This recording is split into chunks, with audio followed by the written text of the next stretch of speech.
Welcome to the Rugby Obsession Deep Dive. 88 caps, an absolute fixture of the All Blacks for years. And then, with one single squad announcement axed. Yeah, just completely cut. Unbelievable. Before we get started, make sure to subscribe to the Rugby Obsession YouTube channel and newsletter from the link in description. We have, a pretty fascinating mission today for you guys. We really do. Dave Rennie dropping his highly anticipated 2026 All Blacks squad. Right, for the upcoming Nations Championship. Yeah. And when you sift through this comprehensive report we have, it becomes glaringly obvious that we aren't just looking at, a few roster tweaks here. Oh, not at all. We are looking at the architectural blueprints for a completely new era.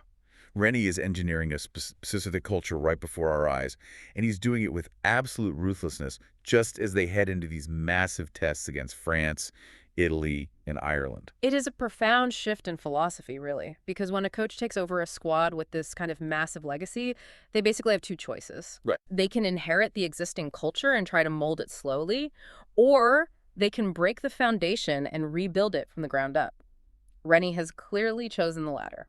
Yeah, absolutely shatter the foundation. Okay. Okay, let's unpack this. Because looking at this, it's like a blockbuster movie reboot, You keep some legacy characters to anchor the plot, but you shockingly kill off others just to introduce new stars. That is a great analogy. This deep dive is essentially a real-time case study in extreme squad dynamics. He isn't just selecting the 15 guys who will start the first match. No, he's setting a standard. Exactly. A brand new, totally non-negotiable baseline for what it means to even hold a spot in this environment. And Rennie's demand for a new culture naturally requires a leader who physically and mentally embodies that shift. Which brings us straight to the captaincy. Rennie has handed the reins to Ardie Savea. A massive, massive move. If you've been following the squad dynamics over the last couple of years, you know this is a huge narrative arc. Savea gets the top job over some incredibly seasoned candidates, specifically Cody Taylor. But the backdrop is what makes this so compelling. Remember, when Scott Robertson was at the helm, the captaincy went to Scott Barrett. Savea completely missed out. He did. On top of that, Savea just spent a season playing club rugby over in Japan.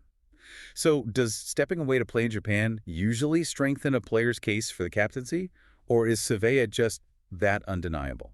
What's fascinating here is the psychology behind the decision. You might assume that a stint in Japan's League One would put a player out of sight and out of mind, right? Yeah, usually you'd think that drops you down the pecking order. Exactly. But in Savea's case, it actually provided clarity for the selectors. Sometimes, removing a foundational piece from a structure is the only way to realize how much weight it was actually holding. Well, that makes sense. So they saw the gap he left. They really did. His actions highlighted a sheer lack of dynamism in the forward pack that only he seems able to provide.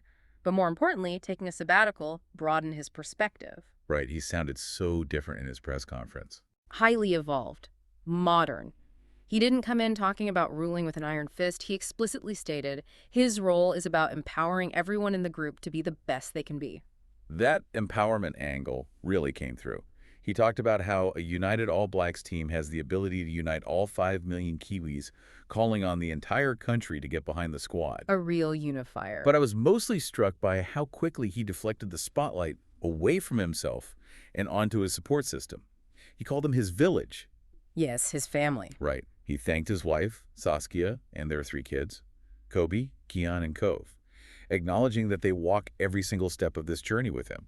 In a sport that historically prides itself on being super stoic, bringing his family to the center of his leadership narrative just feels, it feels distinctly different. It changes the entire emotional frequency of the dressing room. By openly acknowledging Saskia and the kids, he is modeling vulnerability. Which is rare in test rugby. Super rare.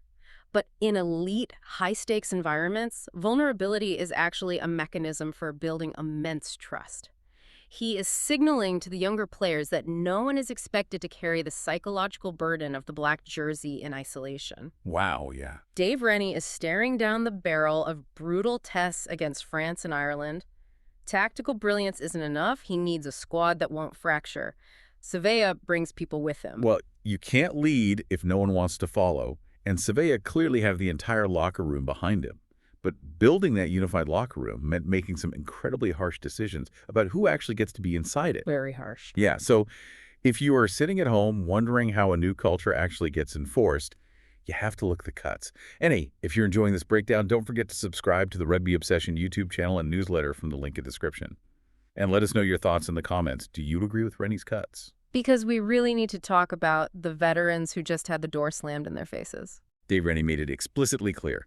This squad is built on current form, not past glory. And the biggest casualty of that philosophy is Rieko Ioane. That is the decision that just sent shockwaves through the rugby world. I mean, Rieko Ioane is not a fringe player. No, 88 caps. Exactly. For years, his name was written in pen on the team sheet before anyone else's, but Rennie looked strictly at his output this past season. Ioane spent the year playing for Leinster in Ireland, and he genuinely struggled. He really did. While he showed some minor improvements toward the end, the overarching consensus was that his time in Dublin was a tactical disappointment. Here's where it gets really interesting. It's like a star employee transferring to a prestigious overseas branch only to totally lose their footing. Yeah. But I mean, shouldn't 88 caps buy you a little grace period? Or is international rugby just too ruthless for nostalgia? It is entirely tactical and, yeah, absolutely ruthless. You have to understand why Ioane struggled at Leinster. The defensive setup, right. Exactly. The Northern Hemisphere game demands a much tighter, ruck-heavy defensive alignment. Ioane built his career on wide channel pace and explosive offensive reads. So when Leinster tried to integrate him into a different defensive system, there was a glaring mismatch. So Rennie saw that mismatch and worried it would carry over. Rennie didn't just see a player with bad statistics. He saw a player whose physical confidence had taken a hit. And Rennie has been very vocal about this specific type of physical confidence he expects right now. He used a fascinating phrase to outline his criteria. He demanded players who can bar up to the demands of test footy, but also play with optimism and brutality. Optimism and brutality. Brutality is about dominant collision zones. Optimism is having the confidence to execute high-risk skills under fatigue. If your defensive confidence is shaken, you cannot deliver that. Nostalgia is a trap at this level. And sticking to that standard has absolutely devastated a whole class of established players. Ioane isn't the only one clearing out his locker. Not at all.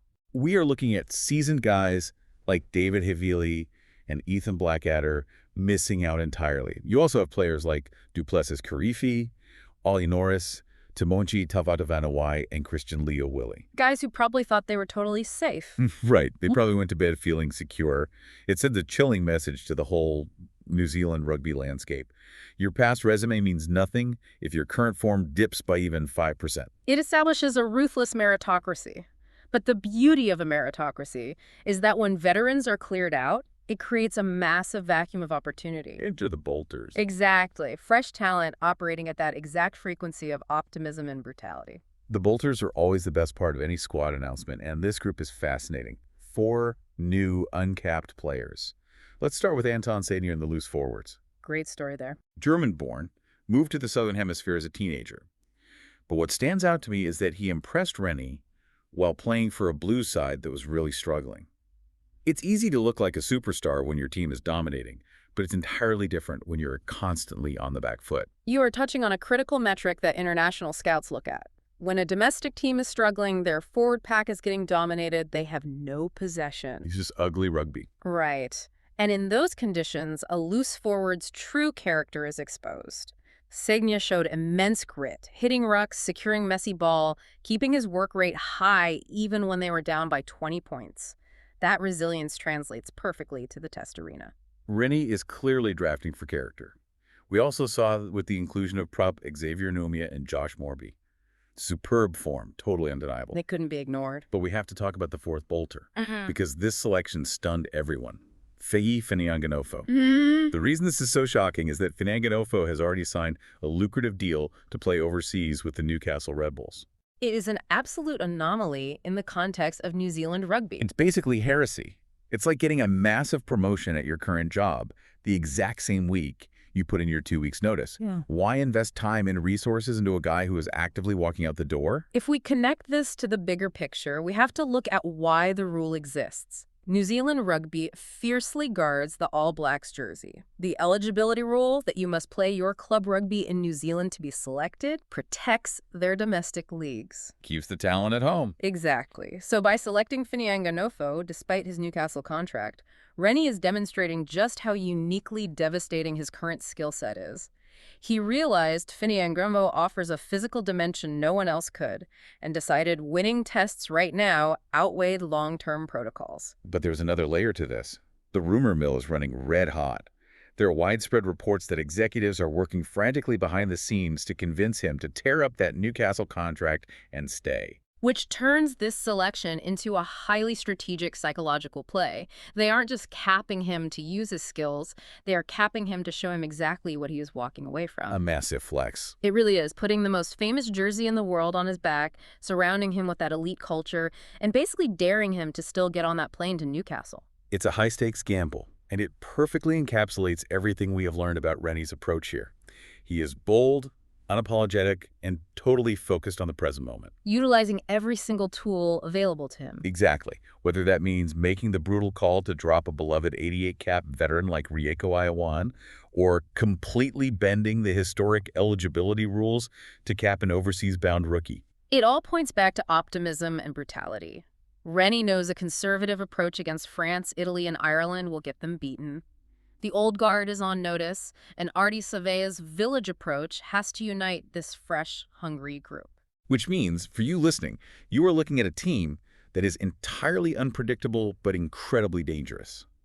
If you take one thing away from this deep dive, it should be that the All Blacks you are about to watch are not the same team from the past few cycles. It's a real-time cultural reboot. Exactly. Players who know their spot is only as secure as their last tackle, led by a captain who demands they elevate everyone around them. It is going to be spectacular. It really will be. But, this raises an important question for you to mull over. Oh, what's that? If Rennie is willing to bend the unwritten rules for an overseas-bound player like Fineanganofo, are we seeing the beginning of the end for New Zealand rugby's strict eligibility rules? Oh, wow. Could this one single selection change the historical norm forever, opening the door to the global club market? That is a massive thought. We're going to hear your opinions on that. Drop a comment with your thoughts on this new squad. And please subscribe to the Rugby Obsession YouTube channel and newsletter from the link in the description. Thank you for listening to the Rugby Obsession Deep Dive, and we'll look forward to you listening to our next episode.